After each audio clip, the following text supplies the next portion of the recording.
క్రొత్త నిబంధనలో చాలామంది ఎలా సర్దుకుపోతున్నారంటే 2 వచనాలు ఉంటాయి. యేసు రక్తము ప్రతి పాపము నుండి మనల్ని పవిత్రులుగా చేయును. ఇష్టం వచ్చినట్టు జీవించడము, ప్రభువా నన్ను క్షమించము. కృప విస్తరింపవలనని పాపమందు నిలిచి ఉందమా ఇంకో చోట ఉంటుంది, అది మనకు సంబంధం ఉండదు కొన్నిసార్లు. ఆయన రక్తము ప్రతి పాపం నుండి కడుగును, కృప విస్తరించవలనని పాపమందు నిలిచి ఉందమా. మనుషుల ఎదుట మనం పవిత్రులుగా కనపడవచ్చు.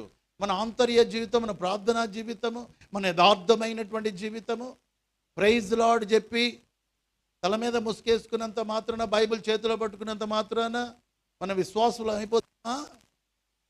రోడ్డు మీద బైబిల్ తీసుకొని పోతామంటే ఎవరైనా చెప్తారు, they are Christian people, they are coming from church or they are going to the church.